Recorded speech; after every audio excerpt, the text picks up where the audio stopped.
Welcome back to the WCS Europe Premier League Season 1 Finals. What a way to get us kicked off. A 5-mapper, no less. And it's Dimaga that advances on to the semi-finals and makes an appearance in the Season 1 Finals in Korea. We will be able to find out in our next matchup who joins him in the semi-final, but let's just take a quick look at the bracket to show you what we've got coming up for the rest of the day. As you can see right now, TLO versus MVP is next up. The winner plays Dimaga. Lucifron versus 4GG in the all-Terran battle, and then Stefano against the legend killer and the last Protoss alive in the tournament, Mr. Baby Knight. That's what we've got ahead of us, with more action to come than you can shake a StarCraft Zergling at. Next up, though, it's TLO versus MVP. The crowd here, they know all about TLO.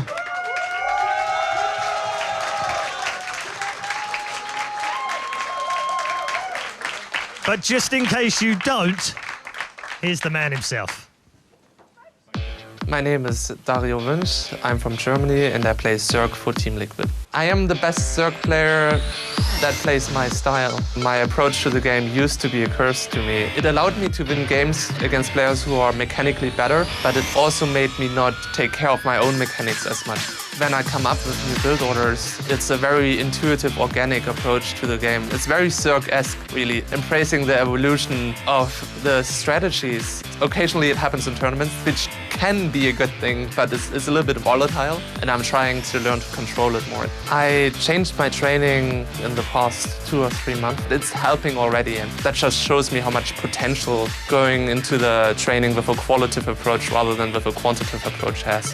4GG is the player I played the most games against in 2013, so we both know our styles in and out. That is so much firepower there, TLO's been surprised by this, Glorious. He wasn't ready at all. There's no Bailey's morphing, there's 18 Zerglings coming, but what are they going to do? They can't get into this. When I lost my first game against 4GG, I kinda gained confidence from that in a weird way. When my mind didn't panic and when I collected myself after that game, I knew I have a really good chance to win the entire group. MMA and 4GG are the more dangerous players, even though Sherlock has a very strange style which could have thrown me off. However, knowing that he prefers mech over bioplay gave me a big edge in my game. I think you can only really play mech if you also play bio. I just countered mech from the very beginning of the game. But the Broodlords are uncontested. There is nothing to deal with them, but the queens are the big savers here. All he has to do is kill off the last remaining Thors. Even happened in the game, I was already winning, basically. My goal in the WCS is to at least make the top 4, so I qualify for the Grand Final. Also, I just want to win my first big tournament. It's been such a long time, and finally I'm becoming closer and closer. In 2011 and 2012, it was completely unrealistic, just a dream. Now it's something that's in my grasp. If I keep working, I can do it, I think.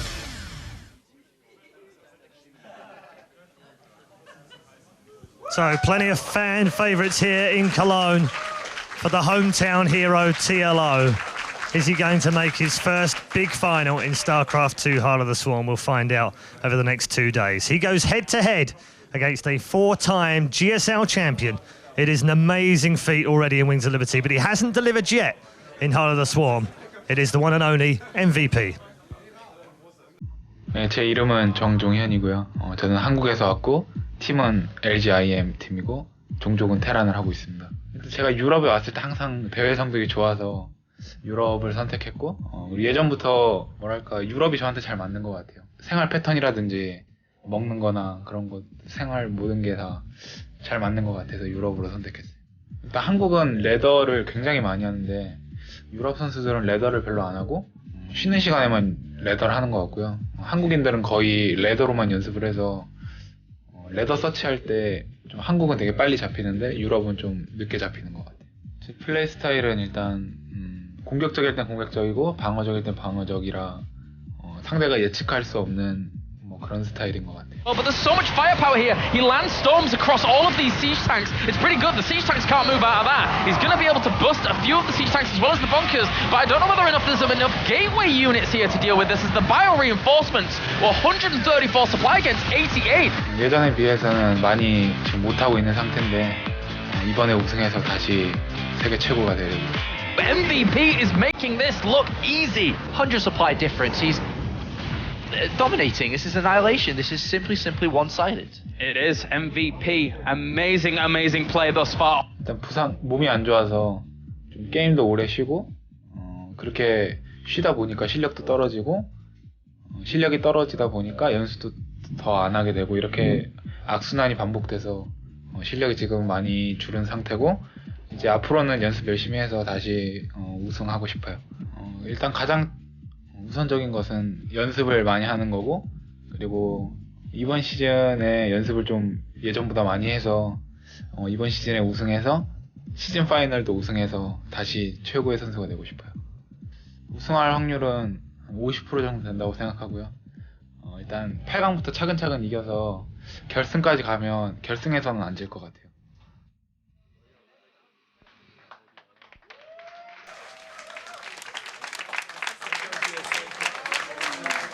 One of the main men in Wings of Liberty, a man who won multiple tournaments all around the world, is going head-to-head with a man who is yet to win his first major. How's it going to turn out? Well, it's about to take place, but first of all, let's have a quick look at their run-through of WCS Season 1. You can see there, TLO unbeaten with a 2-1 win over Casta kick him off. He beat Naniwa 2-0, 4GG 2-1 and Strelok 2-0. MVP's had a little bit of a struggle on the way through. He's had defeats against Dimaga and Lucifron in his run, but good wins over Sase took him through the round of 16. You can see his earnings on the screen, 343,000, by far dwarfing the amount of money won by TLO. But that matters not right now, because it's time for game number 2 in the quarterfinals of WCS Europe Season 1 finals. It's over to your commentary team, Kalaris and Todd. Thanks very much, Paul, as we now have our second quarterfinal here for the WCS Europe Season 1 finals. We're Todd, back. Yeah, the reunion has begun. And ever since then, you've qualified for Premier. Yes.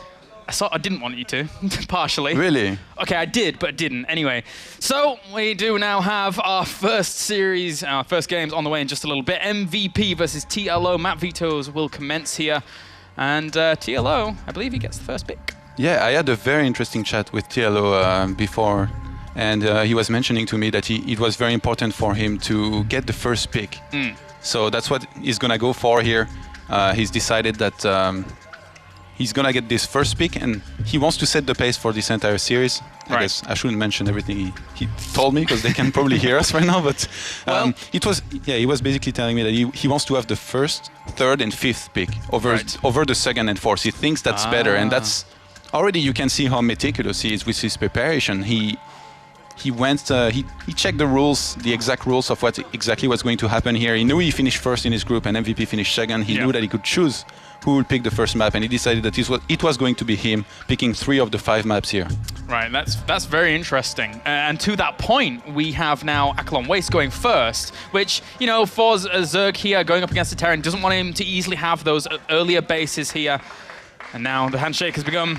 Mr. TLO walks over and sits down, as does MVP, getting ready to go here for our second quarterfinal even.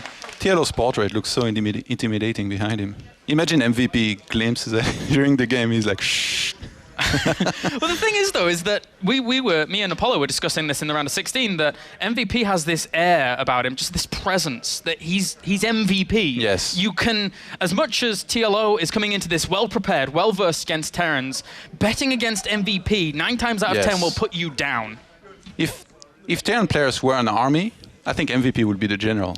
Yeah, you're right, just commanding everyone around. And there would be only one more general, the Panzer General Goody. Really, he only gets the tanks over to the other side. Poor guy. But now we have our maps here: Star Station, Neoplanet S, Newkirk Precinct, Whirlwind, and Daybreak. And as you said before, Star Station, Newkirk Precinct, and Daybreak are TLO's map picks. And that means that TLO didn't just go into this with the mind of, I'm going to take this 3-0, I'm going to take this 3-1. He is planned for every single map here regarding this. Yes, and I like the pick Star Station as first map. It's a very open map. Drops can be very strong, but the third base is very open. So if TLO chooses to go for some early on aggression, which we've seen him do in every single game, it could go very well for him from there. MVP, on the other hand, he's a player who usually plays fairly standard, but he does it so well that it doesn't really matter if you know it or not. He can mix it up, but I'm not sure how much he's going to be willing to in this series here. He mentioned that he was practicing a little bit less, so he might not have the confidence that he used to have to really try and do something very different in each and every game here. What do you think? Well, I mean, it could be. We'll see what MVP wants to do here, but we actually have some insight into what these players think into this first best of 5 for them. So let's check that out. 우승할 확률은 한 50% 정도 된다고 생각하고요. 일단 8강부터 차근차근 이겨서 결승까지 가면 결승에서는 안 질 것 같아요. 그냥 레더 위주로 연습하고 있고요. 일단 저그전도 연습하고 있는데 그 다음날 바로 4강이랑 결승전이 하기 때문에 저그전 테란전 둘 다 좀 열심히 하고 있어요. 별 감흥은 없었고요. 그냥 저도 8강에서 제일 쉬운 상대라고 생각하거든요. TLO가. 그래서 저도 기뻐요. Let's go back a few days. You tweeted after you found out who your opponent is that you're super happy to be playing MVP. Is that still the case? Yeah, absolutely. Going into the match as the underdog is what I usually prefer, and having MVP in the tournament, I have everything to win and basically nothing to lose. No pressure on me. Overall, though, do you feel unlucky that you actually have a 4-time GSL champion? You know, I like to rise up to a challenge. What's going to be the key to the victory in this game? I think I'm going to try to, or I am going to try to abuse the fact that I know he prepares very well for matches. So if you watched my previous replays, I don't think it's going to help him a lot.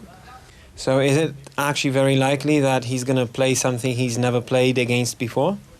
He might play against something that he has not seen from me before. I like to go from one extreme to the other and blindside my opponent.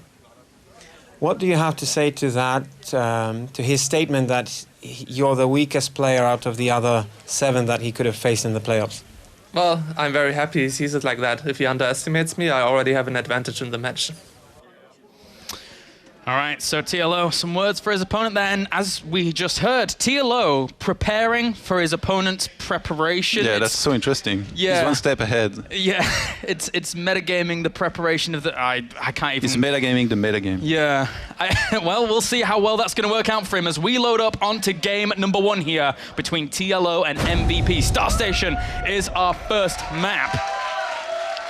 Let's jump on in as we have spawning up to the top right as our red Zerg player representing Liquid and representing Germany. Give it up for Liquid TLO.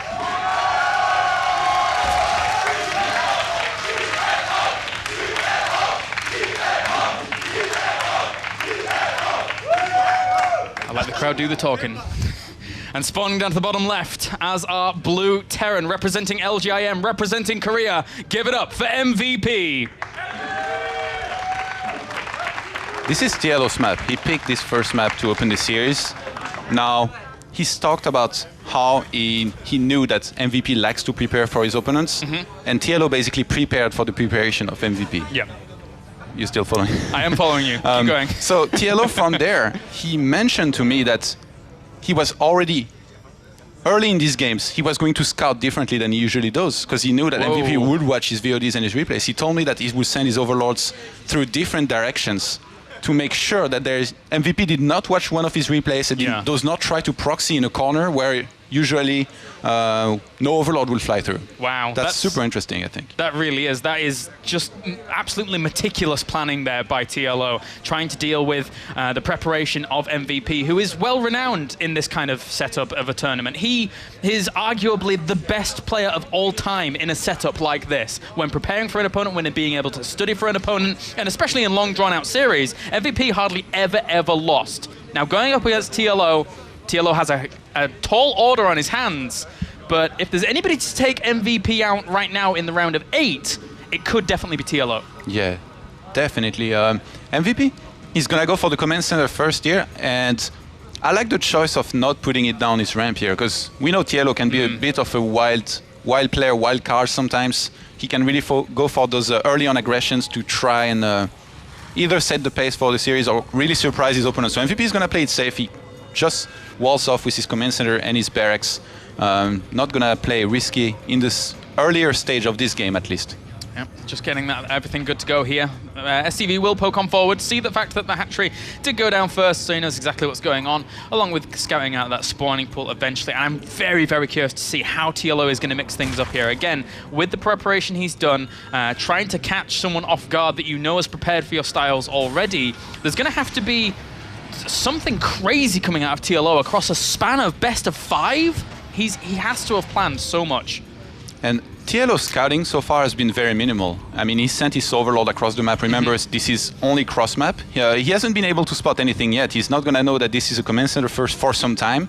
His second overlord scouted towards the 12 o'clock base, but then it came back to his natural. He's left his third overlord at his third base. So he doesn't have a great map vision yet, but I mean, he doesn't really need it since MVP went for the command center first. But TLO, he should realize soon exactly what he's up against so that he can start preparing something different than he might have otherwise. Yeah. He might have a build prepared no matter what he's facing, but it's always better to at least have the information in this case. Yeah, you're right. And with that, MVP now, he reveals his command center, so TLO knows that their expansion is down, and then from that point on, after seeing a command center down at that particular time, he knows, even without scouting the factory, the timing of the factory, the timing of the reactors and things like that, that could occur here. And if now, he probably realized this was a command center first made in the main.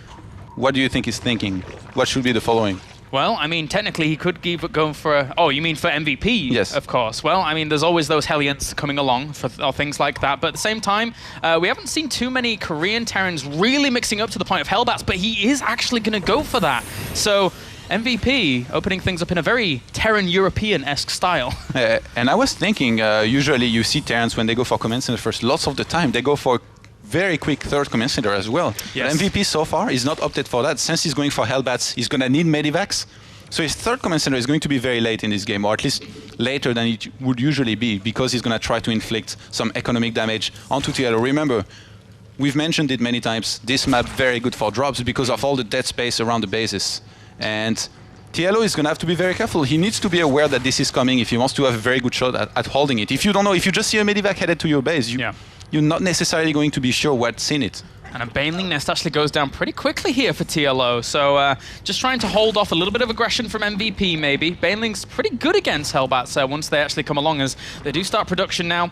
There's the medevac on the way as well. And we've spoken to TLO time and time again, especially in the round of 16, where he was elaborating to the fact that he feels pretty comfortable against Hellbats. So if he does, we haven't seen them against him too much so far in WCSE. We're going to see how he deals with them here. This is one of those statements that he can only live to regret. Yeah. Either he shuts it down, it's like, well, good for you, or he takes a lot of damage and then, yeah, that hurts. All right, so killing off a few creep tumors, or at least one, and we'll now try and push that forwards once again. Stim has started up along with Marauder production, so Marauder Hellbats here to kick things off, just in case TLO goes for some roaches. I really like, oh, we have a tweet from RogSC2 here. WCS EU is amazing, but why has no one pointed out that White Rice is their bartender? White Rice is awesome, man. He's making drinks for everyone. I'm worried. I'll be honest with you. Why, man? He's I'm very good at it. Yeah. Maybe not better than at barbecue, but still pretty good. He's good with the barbecue as well. All right, MVP looking to do some damage here. No spines down, but TL reacts in perfect time to actually bring those drones away from that mineral line, but he's just going to try and go in the main. And looks like he might end up doing some damage here. Queen trying to deal with this, along with the Lings coming back to clean that up. And TLO doing very, very nicely there. And he's actually positioning himself with a ton of Lings. They're actually going to get in. Oh, the supply depot is raised. They could get in the main. There is no wall at the ramp here. There is a wall, and it's called Hellbats. Whoa. TLO not being able to get into the main here. Those Hellbats and that Marauder position themselves just in time to deal with that. Those Hellbats also being tanked for the SCVs. But he killed 8 SCVs in the process. The bunker went down as well. A great attack there, but MVP still applying some counter pressure at the third base. Very, very vulnerable, trying to clean up those Hellbats in the natural. But that third base could end up dying if he's not careful. Oh, and TLO defended very well at his natural against the Hellbats. I don't think he lost much there. He lost 15 drones in total, but could have been a lot more. He's trying to fight those units off his third base, but he's losing a lot. Hellbats do very, very well against that many Lings. The one Baneling that was in there really didn't get the connection it wanted to either. That hatchery is falling pretty darn low here. Don't think he's going to be able to kill it off fully, though, unless these Zerglings get completely toasted to bits by those Hellbats. And for now, it's so close. Is he going to be able to hold this base? Yeah, I don't think so, but I mean, even if he did, he's lost 15 drones, which As I said, it could have been worse, but MVP. He's got 8 more Lings in production, but it goes down before anything can happen. Wow. A great pickup there from MVP. Just scrappy engagement, and he's holding his own at the front. These 2 queens, where are these 2 queens going? No, one of them dies off, second one does as well. They're going straight to Zerg Heaven. That must have taken them so long to go across the entirety of the map, but once again, Hellbats get cleaned up as well as those Marauders in the main. Oh, the Medivac with 6 hit points will escape as the Queen was dying on the other side of the map. Yeah, imagine if the Queen was there to shut that down. Oh, well. Yeah. You know, TLO, he had great creep spread in this game. I really like that about the way he played it, but he didn't have overlords around his main, so those drops, they surprised him. The way they arrived, where they dropped, and MVP, he was able to apply enough pressure that he's going to be able to secure himself a fairly quick third commissary, given the situation, given the fact he's only attacking and killing so much. Oh my god, this is such a scary attack. Yeah, this is just counter after counter from both players here. Those Hellbats are going to do a lot of damage, but still the Lings, will they be able to get into that natural? They're swinging on in now while these Hellbats try to do the damage, and it's not sealed once again. Will the 2 Hellbats be able to actually shut all of this down? The Lings get a good surround on everything, but still so many Lings end up dying off. The reinforcements should eventually be able to shut that down, whilst a lot of damage is being done here by MVP at the very front. His army supply, 86 to 16 right now. Yeah, and TLO is all in here. TLO is all in. He cancelled the tech, he has no evos, and he's just going to lose right there, I think. Yeah, all those drones as well, completely roasted. And unfortunately for TLO, there you go. GG, game number 1 goes to MVP. And now we only have to wonder, how is TLO going to now stride into the next games? What has he prepared here, going up against Preparation Master? Yeah, and it's going to be MVP's map next. TLO, Star Station was his map, and really I think the biggest mistake he made here was not having overlords around his base. He had great creep spread, but not seeing where those medivacs come from, not seeing exactly where they drop. He defended decently, I'm tempted to say. I mean, 15 drones. We've seen Zergs lose a lot more and then still win, but I guess it's still a pretty high number early on in the game. And MVP behind this, his macro, he never sleeps. Yeah, you're right. And at some point, he had like 60 supply out of 105. He wasn't going to get supply blocked anytime soon. Yeah, you're right. And the thing is that MVP was following up that Hellbat aggression with Marauders, assuming that his opponent would start to make roaches to deal with Hellbats. But it was just Lings after Lings after Lings. The Hellbats were more than enough to deal with it. Even though the harassment didn't do catastrophic amounts, it was the pressure at the third, the great coupling up of units there for MVP to really do the damage. And in game number 2, Neoplanet S, TLO has to step it up. Yeah, definitely gonna have to play better than that here. MVP, we mentioned that he's a standard player, but in this first game, this wasn't the most standard build we've seen. He chose to go for some early on aggression, and then from there he just did everything so well that it ended up working out very well for him. Now, game number 2 now, as we have spawning up to the top right-hand corner as our Red Zerg. Cologne, I believe he needs your cheers. Give it up for Liquid TLO.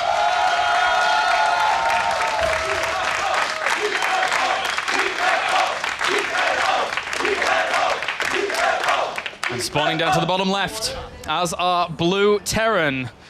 Currently 1 game up. Give it up for MVP. Now, MVP, he opened with the command center first on Star Station. It's only cross-map.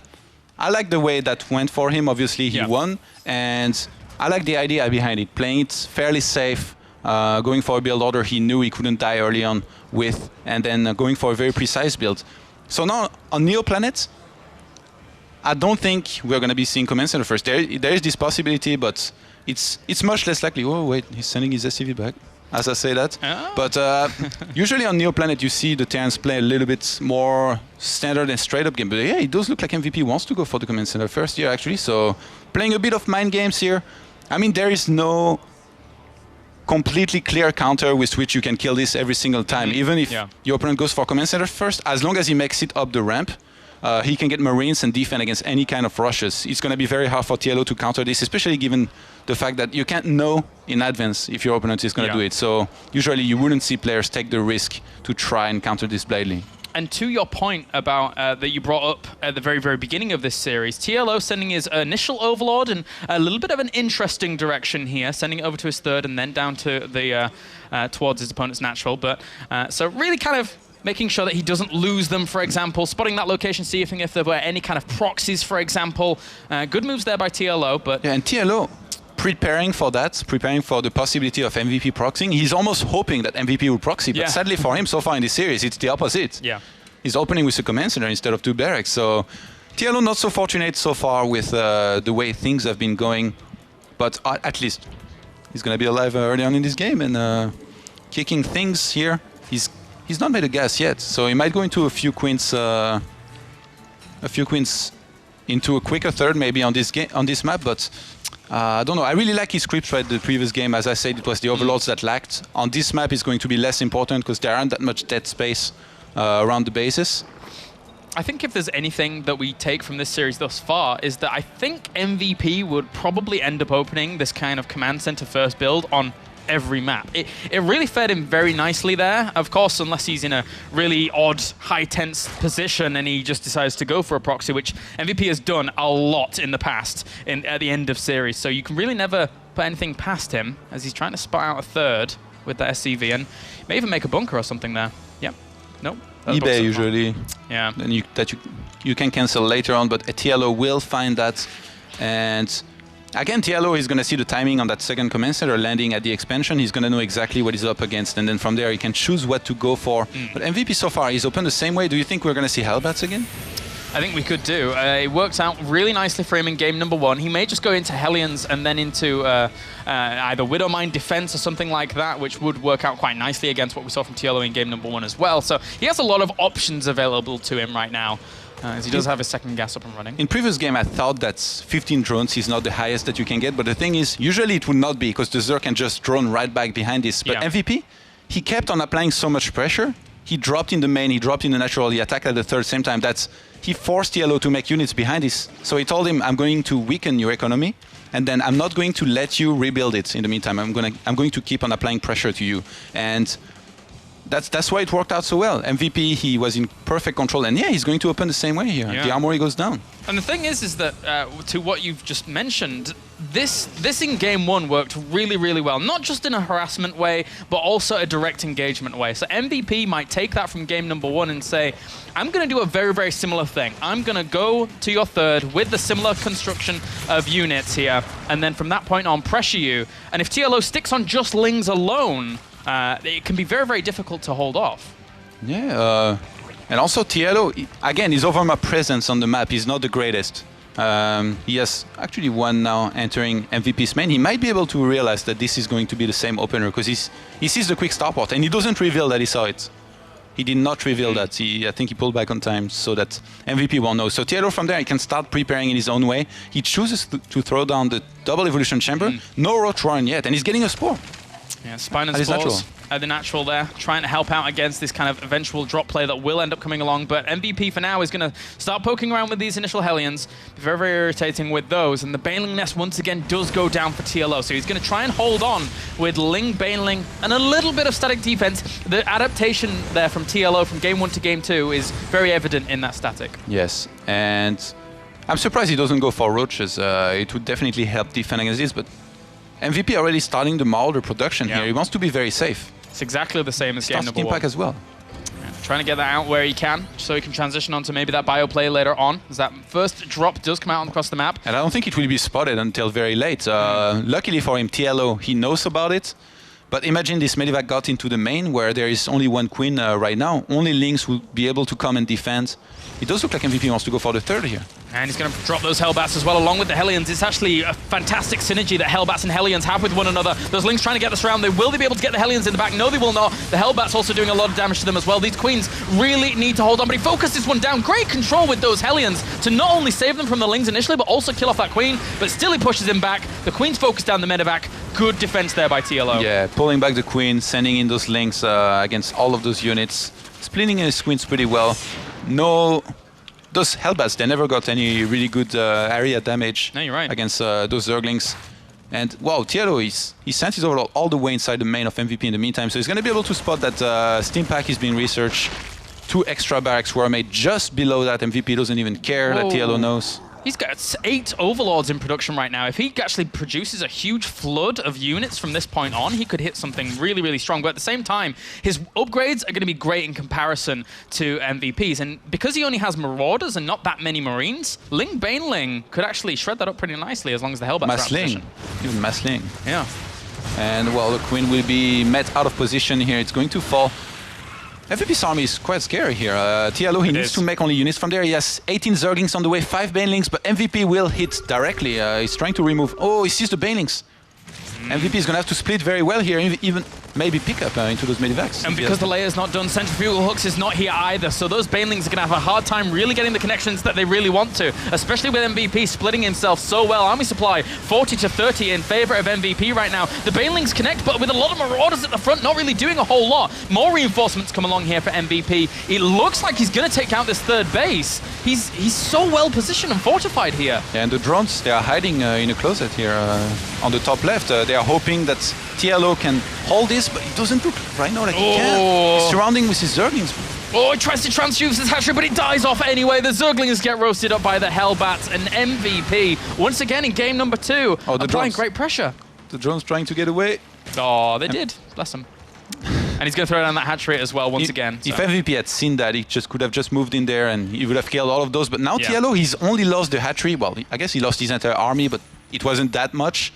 Behind this, he still has a very decent drone count, 53 against 55. He's obviously behind as we have a Viking starting to kill some of these Overlords out on the map by MVP on the left-hand side. He's already got one. He should be able to get the second one. He's actually queued right on top of it, so...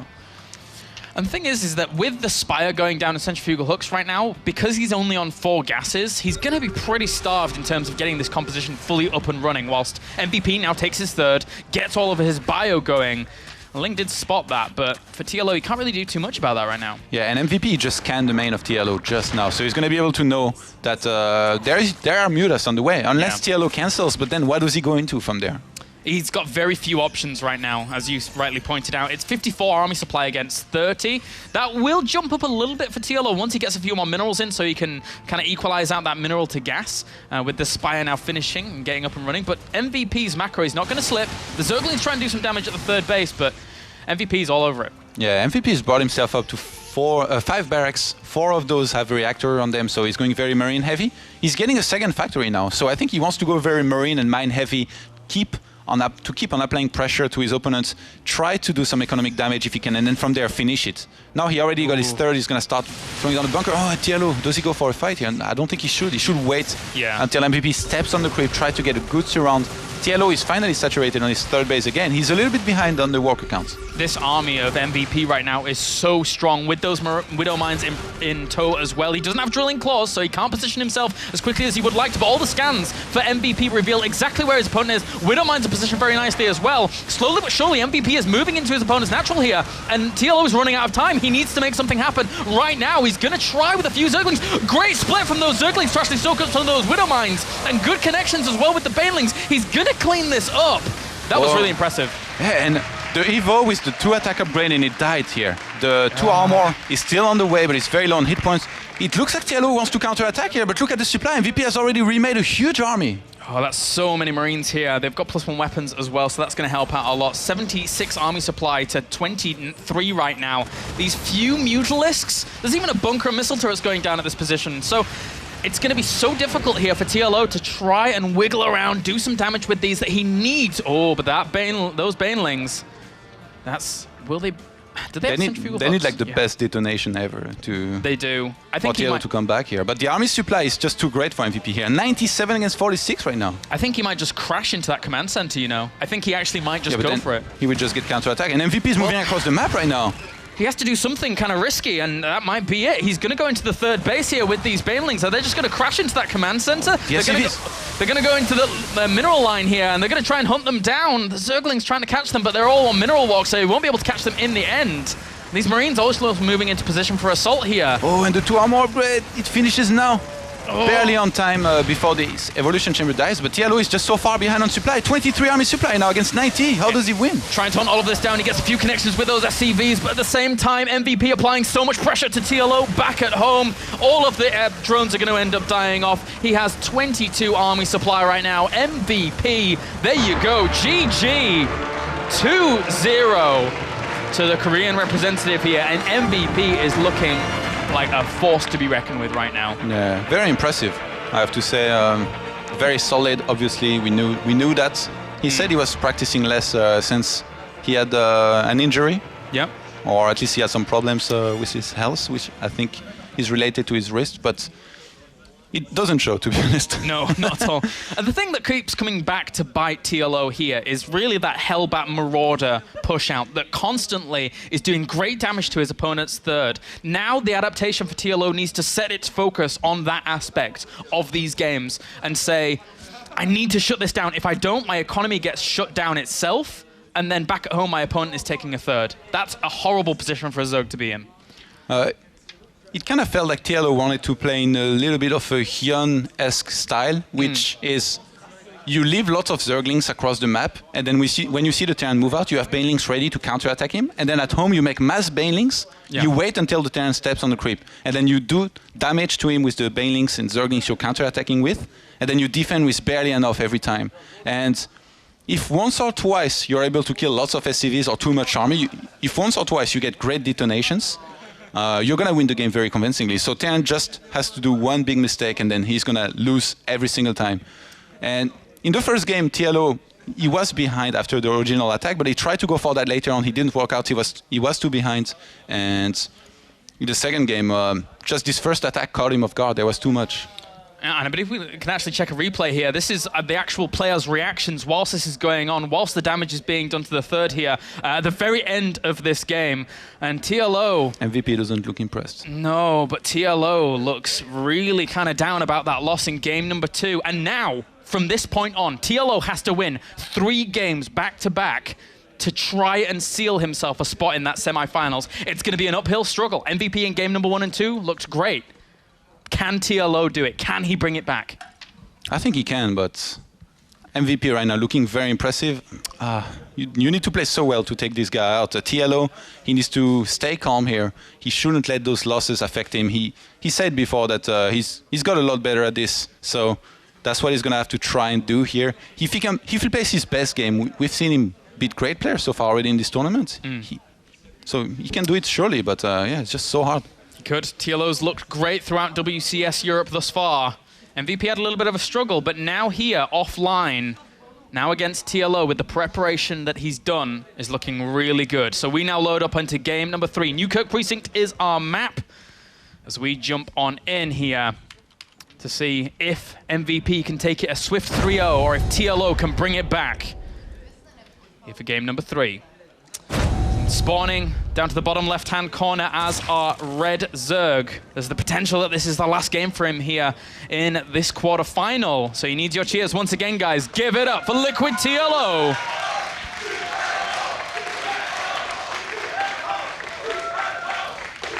Spawn down to the bottom right as our blue Terran leading 2 games to 0. Our Korean representative. Give it up for LGIM MVP. MVP, the general, went for 2 command center first so far. We're now in Newkirk City. You know, in France we say jamais 2 sans 3. It means never 2 without 3. Is this... this is a reverse situation. It's normally me teaching you English, but now it's you teaching me French. Yes. Thanks, man. Thanks. What do you think? I have no clue what you just said. That's what I think. Never 2 without 3. No, I agree. So if something happened twice, it's going to happen a third time. So, oh, the SCV is going back. Well, looks like we do have it once again. And as we called in game number 2, wouldn't be surprised if he was doing this. It's a great build. It really is helping him out. Why fix what isn't broken in game number 1 and 2? I think he's just going to go for the Hellbat Marauder pressure again. Yeah, and also MVP here, he has some room to try something different if he wants to later on in this game. I mean, he's been doing very well here. Does he try to go for the 3-0? Does he try to do something entertaining? He can take some risk as well, which would be high reward, high all-in, basically. Yeah. So he has some room to try something if he wants to. Knowing him, I doubt that's going to be the case. I think he's just going to want to try and secure the 3-0 victory with exactly the same play as we saw before. Yeah, it would be very, very strong here from MVP. It would be a really big statement going into that semi. remember I talked about the overlord placement being very important to see those drops coming, and TLO has not been doing the best job. MVP did a very good job also of dodging some of these overlords. I mean, on Neoplanet, he just went straight from his main to the TLO's third base, and there was no overlord on the way. So TLO, he knew very late about the first Medivac dropping.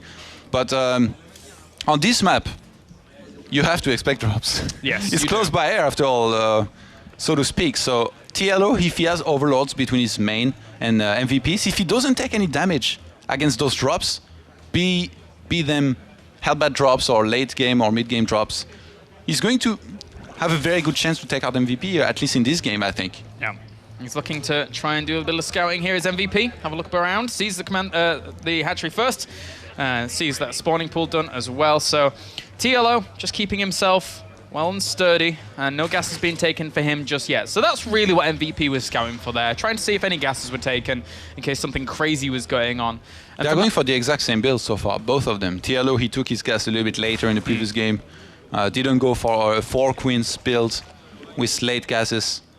And MVP exact same timing on his gas so far, so we might have a repeat, except this time, as mentioned.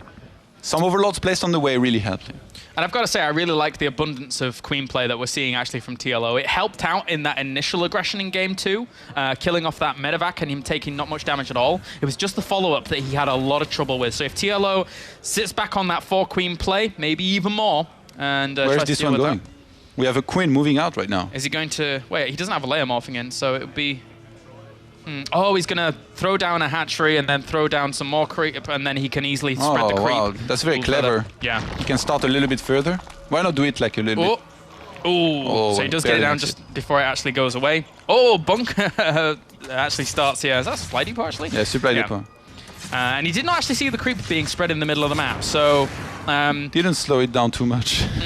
The pylon, man, you can cancel it at the last second. Yeah, the thing is that TLO's creep spread now, extending from this third base, this is normally where the pressure point is for a Zerg. This is normally where the Terran says, well, I am now going to apply lots of pressure here at this point, with potential Hellbats, of course. But that creep is really going to help him secure that a little bit easier. So it's a small thing, but very important here for TLO. The thing is, on this map, with his overlords, he can spot the drops more easily, but between the main and the third base, if MVP plays the elevator game and just keeps dropping into the main and into the third, it's going to be so hard for TLO. He's going to have to run all the way from his third base through his natural to his main. So that makes it very hard to defend against drops sometimes. If there is 1 or 2 medivacs and then another one starting to drop into the left side of his natural, it can be very hard. So TLO, this game, he needs to be very careful not to overdrawn. He needs to start making units as MVP will start dropping, and I think a few spines and spores would really help as well. And he throws down a spine crawler in his natural immediately as I say that. Yeah, so important here. And the thing is that across the 2 games that have already occurred, the pace has really been set by MVP. TLO is now the one that has to take all of the decisions in terms of when he's going to transfer his drones over to his third, how many is he going to make, how many units is he going to make to prepare for this, where is he going to set up in terms of the defense. So with an extra spine crawler going down as well here, he's being very defensive-minded. He doesn't want to go out at this point, so he's playing very safe. Remember what he said about Hellbats. I told you we can only live to regret that statement. Yeah. And so far it's been the story of this series. MVP able to apply decent pressure in both games with his Hellbats, and behind he's following this up with lots of attacks. I was surprised by all the timings he hit, and with how much he had. His macro has been impeccable. Yeah. He's been talking with Yoda. Yeah, apparently. Well, same team, doing pretty well for themselves. And the thing is that MVP, once again, is still sticking to that style. Oh. But TLO is not sticking to what he did previously, that's We for have sure. a Medivac moving towards TLO's main here. There is only 1 spine and 1 queen here ready to defend. He sends some Zerglings. Those Zerglings won't be enough to deal with this. He needs to position himself really, really well to deal with it. And those Banelings are actually going to try and move into the natural here as well. That wall, he's actually just going to bust it straight down here. Or at least set it on fire. Whoa, and MVP has nothing back home. He's sending back... No, he's counter-attacking. Oh, all those Zerglings actually really not helping out too much in the middle of the map there as well, though. MVP, there's just small engagements everywhere. There's a lot of damage actually being done in the main of... Oh, will he be able to get some connections? A good spread in the end. Very, very clumped and condensed, but very spread regardless. A lot of links in production as well. He's going to end up losing his third if he's not careful, though, because of all of his units were over the other side of the map, and he only killed 1 worker with all of that engagement over the other side. And MVP held this very well. Now he's counter-attacking. The third might fall. TLO tries to defend with all of these Zerglings, some Banelings and 2 Queens. Oh, this is a last-ditch effort. If he doesn't clean this up, then he is going to go falling and crashing down. The Spinecrawler trying to burrow in a good position to deal with this, but it's not enough. He just moves straight out of the range of it, separating his units as well. Those 2 Banelings only connect with one of the Hellbats. He needs to clean this up far more efficiently than he is doing right now because he's sacrificed so much back at home, and now the Zerglings flood in once again. The Hellbats get some good connections. It's just barely not getting cleaned up here by the Queens as well. Marauders plus Hellbats, not so bad against Zerglings here. MVP is going to target down the hatchery. He's going to be able to get it. Bye-bye third hatchery once again. Every single game, TLO has been hit by this over and over, and he's not been able to deal with it. And now with the extra Viking on the way, MVP is looking to extend his lead with infrastructure, send that 1 Viking around, kill off a load of Overlords for TLO to have to recuperate. Yeah, and TLO, he threw down his third base right back after this happens. He's trying to take a force as well. I wouldn't be surprised from there if he tries to gamble and makes lots of drones.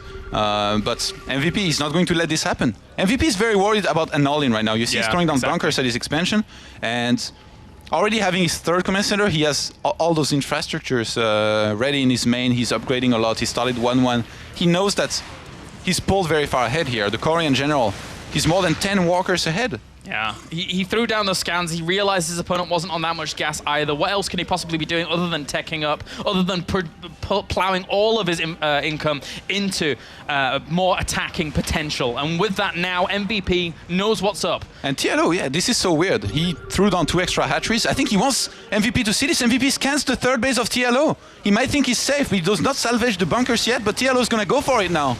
No centrifugal hooks here. Will they be able to close the gap in time? Those bunkers at the back are really, really going to help out here. Those Banelings, there's not really that many of them left to connect with Hellbats, but no, that's not enough. The bunkers at the back really help out MVP, and his army supply right now is 35 to 22. And TLO, he doesn't seem to be able to make up his mind here. He's making some links, but some drones as well. I think he wants to drone up, but he knows that he's about to be attacked. Yeah. He just lost lots of Banelings and Zerglings. He knows that MVP, his production is greater than his right now, because MVP is constantly producing from lots of barracks, factory, and starport as well, whereas TLO, he has to make drones out of his hatcheries and lavas. Yeah, and every ling here at this point counts for TLO. Even just those 4 lings being sacrificed at the front there is actually a bit of a blow here to TLO. Whilst MVP gets his third up and running, his infrastructure is going to be amazing. Resources lost for TLO is double what we're seeing from MVP. Things are not looking good for the German right now. Yeah, TLO, wow, he's starting missile attacks level 1. He wants to transition into a roach style here. I think he knows he's against a bunch of Hellbats. He might expect there will be some mines here maybe as well. He wants to... His crisp spread is great. So if MVP moves across the map and TLO gets a few great flanks, it might be one of the better options to try and come back in this game. But the supply advantage is just too big right now for MVP. He's going to start moving across the map, and the army supply 64 to 24. You're right. MVP now, he's got an upgrade advantage. He's got that parade advantage. He has so much infrastructure. He's going to produce 10 Marines at any given time and apply pressure to this third. There's almost no way that TLO can hold it. He's supply blocked as well. Only a few rushes on the way. The Banelings try and come in from the back along with these Zerglings. They should be able to clean up this little push, but look at what else is coming across the map. Even more here. MVP really, really piling on the hurt. And MVP is 1-1. He has so much, 76 against 37. TLO is trying to get as many Banelings as he can. He's just going to evacuate this third base. If he transfers to the force, it's going to be okay, but can he hold this attack? There's just so much here from MVP. He needs more and more roaches here. Even behind this, MVP is still amassing up a pretty strong force. He actually has 45 Marines out on the field right now. The Marines actually push on forwards once again. The Banelings do not have centrifugal hooks. They don't get the connections that they want. These Marines and Hellbats probably will get cleaned up in the end. And that's good as he forces him away with the pickup. And he does have that third base up to the top left, but again, the army and the drop potential here for MVP is so strong. And look at MVP's resupply behind. It's beautiful. He's got lots of Hellbats, lots of Marines. He's made a few bunkers. He's very aware of the possibility of a counterattack from TLO, which is what I talked about earlier. He wanted to play it very safe, so he threw down 2 bunkers. He's going to go for a force command center. Right now he's dropping. He's not going to be able to achieve much with this, but with 2 seconds from finishing, I guess around 50 seconds from finishing, against 1-1 only for the Zerg player, MVP should be able to finish this game here in a minute. TLO, 120 supply against 164. Again, he's playing catch up here. And so far, he's not doing too bad, but MVP, he keeps on pulling ahead with every single one of those attacks.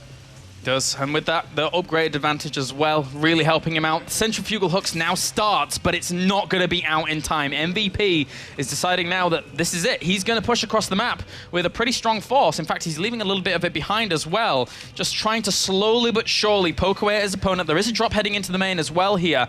Trying to do some damage, trying to draw TLO thin. Army supplies, 120 to 83 right now.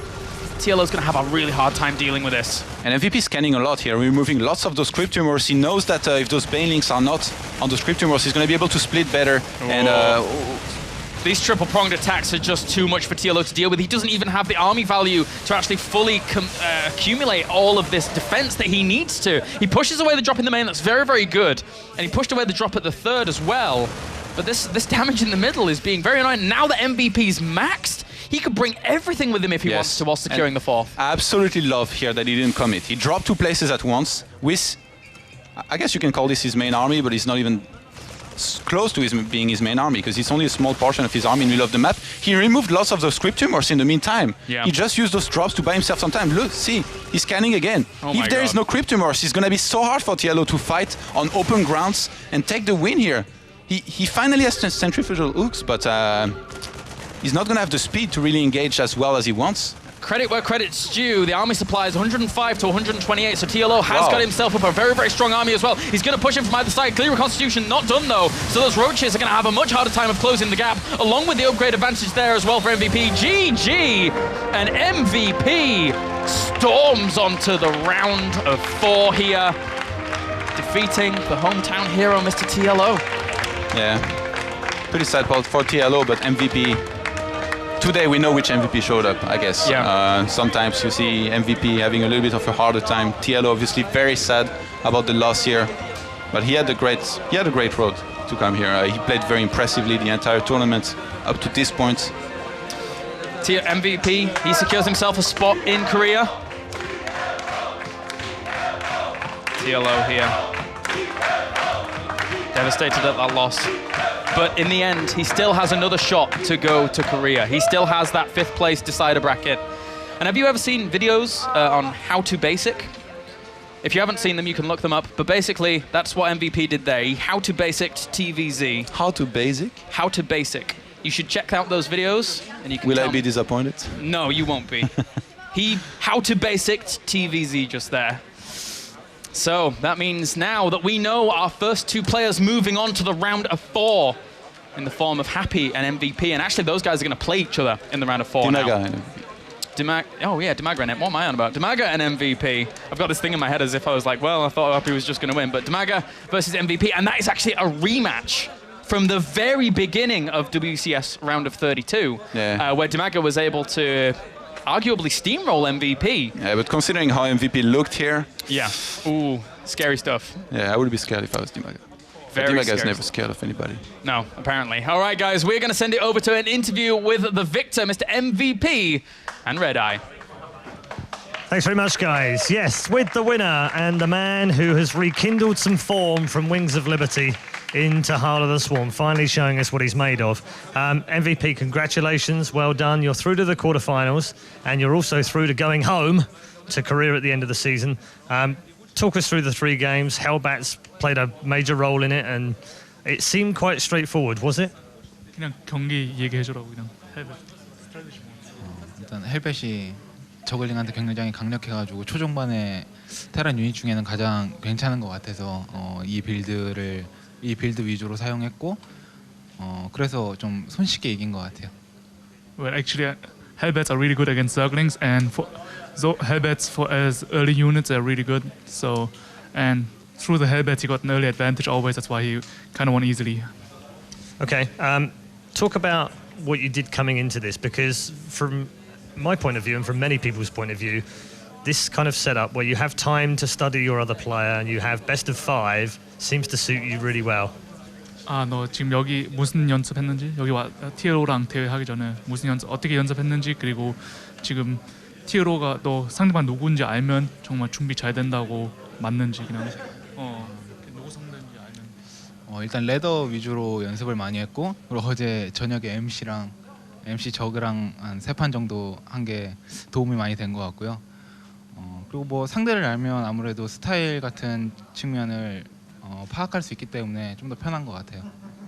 Well, actually, when he knows his opponent, it's easier for him to find out like the weak and strengths. And he trained a lot of ladder. He played a lot of ladder games. And yesterday evening, he played against MC 3 games against MC Zerg, and that helped him a lot. Okay, one final question. Dimaga is next. You've seen how well he played against Happy. How have you prepared for the possibility of playing Dimaga, and how do you think the game will go? 너 디마그랑 붙은지 생각했는지 그리고 어떻게 준비할 건지 어떻게 생각하나요? 해피 선수가 레드에서 굉장히 상위권이라서 해피 선수가 올라오지 않을까라는 생각을 했는데 디마가 선수랑 만나게 돼서 예상은 못했어요. 근데 만나게 돼서 굉장히 좋고 디마가 선수의 팬분들의 환호가 워낙 크기 때문에 좀 위축될 것 같아요. Well, actually, Happy is he met Happy several times in the ladder, and he's playing amazingly. So he's actually thought that Happy gonna advance against Dimaga. He never thought about that Dimaga gonna make it, but after seeing him play and seeing all the people here cheering for him and stuff, it's gonna be a lot of fun playing against him. It absolutely is. Leaves me with one thing to present you, which is your boarding pass for Korea. Season 1, Grand Finals. You will be seeing MVP on home soil in Korea later this year. He is one of 16 players that will compete. Congratulations to MVP. The old Wings of Liberty legend has returned for Heart of the Swarm. And let's take it over to some analysis now with the one and only Sean Apollo Clark. Hello, everybody. Good afternoon. Still here. All right, so the forecast for Cologne today is very simply Hellbats. Hellbats, but more importantly, Marauders. This is a combination of units which throughout the series, game 1, 2, and 3, TLO wasn't prepared for. Usually, when TLO plays against Terran players, it's a combination of Hellbats and Marines, usually, or a couple of Hellions, maybe a Reaper or two. But the Marauder is the big, big difference. It has 125 hit points, and whenever we see attacks coming in with just Zerglings and Banelings, these big chunky guys in their big suits just take so much damage that the Hellbats behind are able to do too much to the Lings. And that was the biggest difference between normal TLO games and today. And that happened every single game. If we look more specifically at this game, we have a movement out of the combination Marauders and Hellbats. TLO opts to go for a Baneling kind of counterattack here. This was a decision that he kind of used throughout the whole series. Again, it didn't work for him. He didn't get the damage done necessary, unfortunately. So we can see him play from this position. He comes in, he detonates a couple of Banelings on a bunker and a supply depot, already wasting because the walls were down, right? So he already wastes a bit. And at this point, yes, he does a bit of damage taking down the reactor and a tech lab. But what is he doing? What is he killing at this point? He hasn't got to the SCVs, a great split here. A couple do go down on this right-hand side, but remember, there's 3 command centers, or at least 3 command centers on the way. So you need to do critical amounts of damage. On the other side of the map, this is the problem, all right? So now you've used all your gas on a Baneling attack on the other side. We have 1, 2 Marauders, and 1, 2, 3, 4, up to 6 Hellbats in total. There's not enough. There's just not enough, and it kept on happening in this game. But the combination of Marauders with Hellbats was usually Zergling, Baneling's good enough. Today, not as much. And that's the reason why MVP was able to take an early game advantage every single game.